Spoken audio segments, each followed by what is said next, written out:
kita lihat di kuartal 1 dulu bahwa pertumbuhan ekonomi ini Mas Pras itu mencapai angka 5,61%. Angka yang cukup luar biasa saya pikir ya. Bahkan ini tertinggi di G20 di 20 negara besar dunia. Tapi tentunya pertumbuhan ekonomi di kuartal 1 dengan angka 5,61% itu menyisakan beberapa question. Pertama, apakah ini akan sustain ke depan? Kedua, bagaimana variabel-variabel penopang itu?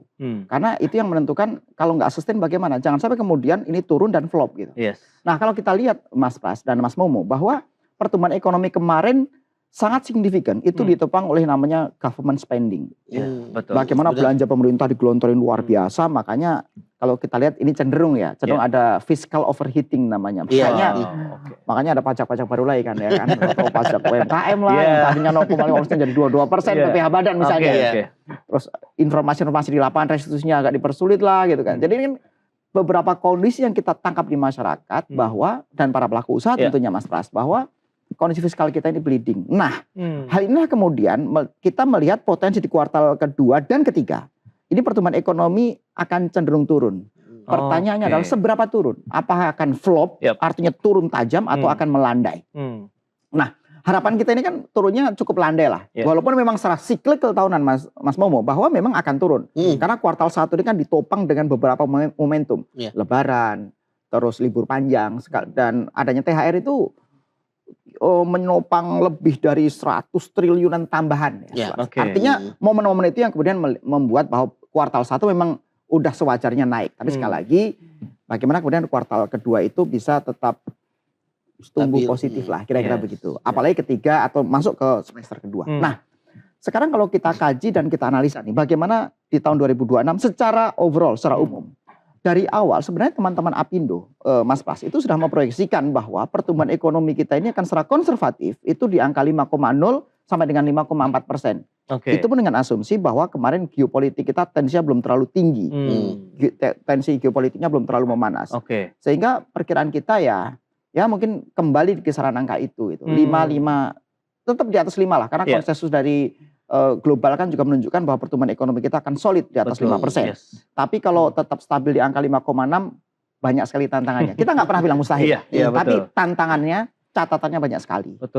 Tapi dengan kebijakan-kebijakan pemerintah yang tadi kita juga sempat diskusikan, adanya 400 triliun uang sisa anggaran lebihnya itu ditaruh di sistem keuangan Indonesia, di Bank Himbara, itu semoga mendorong likuiditas walaupun bunganya tinggi nih gitu. Duit ada tapi bunga tinggi, mau diambil nggak Mas Momo? Kan repot kan? Pusing juga. Loh, sekarang gini, bunga di Indonesia ini bunga komersial itu rata-rata konservatifnya di 8 sampai 14%. Rata-rata bahkan double digit ya, di angka 12%. Ini lebih tinggi dibandingkan dengan negara ASEAN lain, rata-rata hanya 4 sampai 6%. Nah ini kan yang membuat yang namanya, kalau Apindo menyebut ini namanya high cost of doing business. Di mana Apindo itu mengklaster ada 4 hal yang membuat high cost of doing business. Satu, berbicara masalah harga energi kita yang relatif tidak kompetitif dengan negara lain. Kemudian biaya logistik kita yang cenderung tinggi, Mas Momo. Mas Momo bisa bayangkan, rata-rata logistik itu membebani hanya sekitar 12-14% dari HPP atau harga pokok penjualan kita. Namanya COGS, cost of goods sales.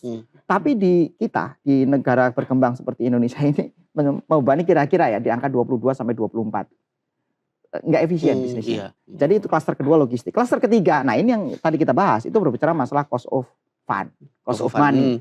Kita kalau mau pinjam aja mahal gitu. Coba kalau kita misalnya pinjam, ini baru kita sebagai pengusaha loh. Belum kalau konsumen. Mas Momo pernah nggak pinjam pinjol? Kayaknya nggak pernah ini, duitnya banyak. Misalnya pinjam pinjol, bunganya bisa 20 sampai 50% setahun loh. Itu kan sebenarnya membebani kemampuan daya beli masyarakat. Jadi artinya bunga yang tinggi itu bukan hanya membebani supply side, bukan hanya membebani pengusaha, tapi juga demand side. Orang mau pinjem, atau floating bunganya 14%, 15%. Tingkat suku bunga acuan kita baru aja naik lagi loh, 20% menjadi 5,75%. Nah, klaster yang keempat itu berbicara masalah SDM sebenarnya. SDM udahlah. Kalau SDM panjang ini diskusinya ini kan. Betul. Kira-kira begitu Mas. Jadi Apindo sudah mengklaster bahwa 4 hal itu yang secara struktural itu masih menjadi problem di Indonesia dan kita konsisten untuk mendorong. Makanya di Apindo ada namanya Satgas Debottlenecking. Jadi kita punya dashboard khusus, kita berikan masukan-masukan pada institusi terkait nih, Kementerian Koordinator Ekonomi, kemudian Kementerian Perindustrian, Kementerian Tenaga Kerja dan lain-lain. Tapi poinnya adalah kita fokus mendorong agar bagaimana ekonomi bisa tumbuh dan bisa merata. Kira-kira masalahannya berarti klasik, Mas. Klasik. Dan berulang. Klasik dan berulang. Saya sepakat dengan ini. Klasik dan berulang ini kan sebenarnya sindiran buat regulator sebenarnya. Ini dengan bahasanya klasik dan berulang kan berarti ini masalahnya sudah tercapture, tapi kok nggak selesai-selesai. Betul nggak Mas Omo? Benar banget. Ini Mas Pras ini nyindir dengan bahasa halus sebenarnya. Kira-kira begitu Mas Pras. Baik. Oke, tapi kalau misalkan lihat kondisi tadi kan udah disebutkan ya, kalau misalkan semester 1 tantangannya begitu berat ya.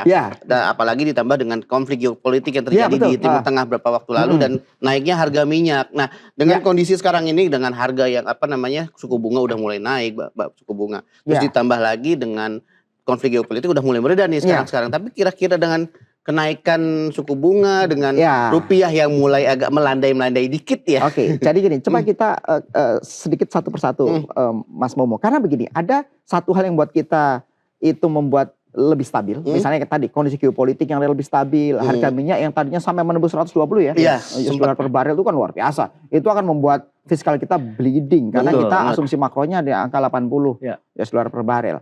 Nah, itu ketika ada stabilitas nilai, karena bayangin minyak kita sehari lebih dari 1,2 juta barel, kita baru liftingnya 650 misalnya. Artinya ketika kemudian terjadi fluktuasi harga minyak yang luar biasa, tentunya fiskal kita yang akan terbebani.